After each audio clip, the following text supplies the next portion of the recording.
Your bite-sized daily roundup of the biggest news from the world of film. This is the Daily Reel with Van Connor. Good morning, it's Wednesday the 16th of June. Today's the day Grease came out back in 1978, Ghostbusters 2 was released in 1989, Val Kilmer donned the cape and the cowl for Batman Forever in 1995, and Samuel L. Jackson became the next generation of Shaft today in 2000. It's birthday to Daniel Bruhl, Laurie Metcalf, mummy villain Arnold Vosloo, and the man responsible for popularizing the term MILF, John Cho. And it's the day all of this is kicking off.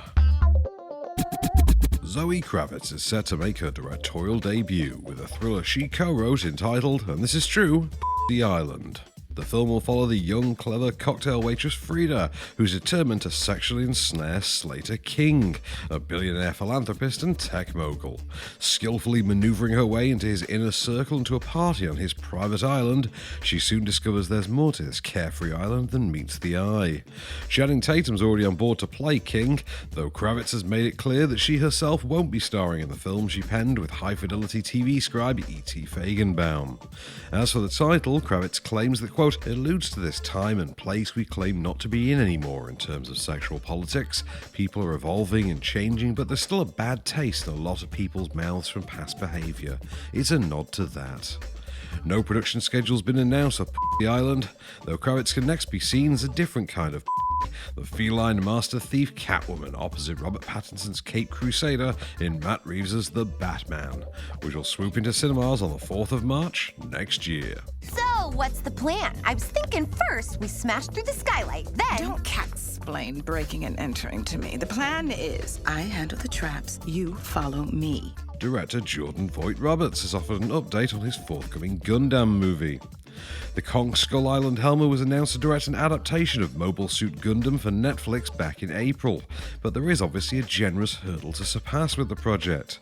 For while Japan's mecha mega franchise might bring in over $70 billion per year, it is largely unheard of in the West. But Vogt-Roberts is eager to take on the challenge, telling Entertainment Weekly, "My goal is, for all of the people who say I don't know where to start with Gundam, I want to create an access point, where established fans still say, this is my Gundam." The Mobile Suit Gundam franchise began in 1979, created by Yoshiyuki Tomino. The original anime that Vogt-Roberts will adapt is set in a far-flung future where the majority of humans live in enormous space colonies orbiting Earth and its moon.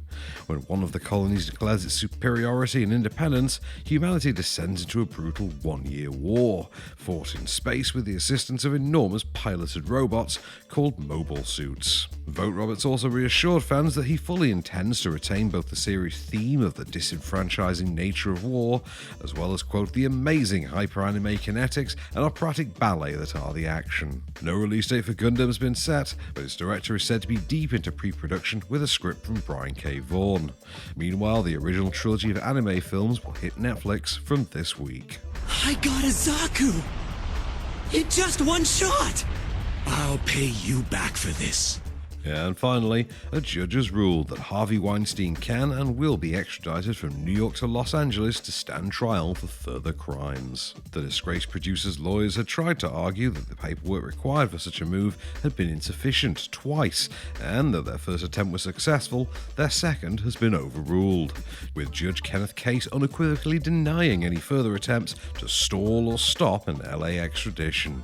Weinstein and his lawyers have been eager to avoid the move, as the convicted rapist faces a further 4 counts of rape, 4 counts of forcible oral copulation, 1 count of sexual penetration by use of force, and 2 counts of sexual battery by restraint and sexual battery. Already sentenced to 23 years in prison, should Weinstein be charged with any or all of his accused LA crimes, his sentence would almost certainly be extended to the point where he would rot in a cell for the remainder of his life.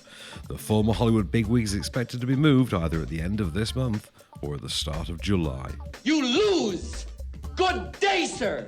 You can stream the Cameronian rom-com A Man for the Weekend on Netflix from today, and Mubi are adding Lee Isaac Chung's Munyurangabo. There's loads of movies to catch on Freeview meanwhile, with Face Off on ITV4, The Sum of All Fears on 5 USA, Starship Troopers and Stealth on the Paramount Network, Mona Lisa Smile, Rat Race, Jurassic Park and The Trust are on Great Movies.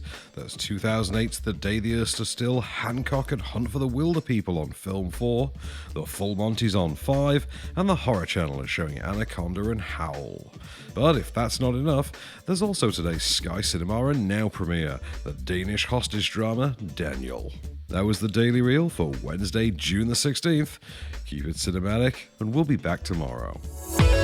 The Daily Reel is a Candystore production, presented by Van Connor and written by Calvin Prickett. All information is correct at the time of writing, and source links are in the description for each episode. Don't forget to rate, review and subscribe on all good podcast platforms, or ask Alexa to install the Daily Reel skill for your morning flash briefing. Follow the show on social at Daily Reel Pod, and we'll be back every weekday. Until then, keep it cinematic.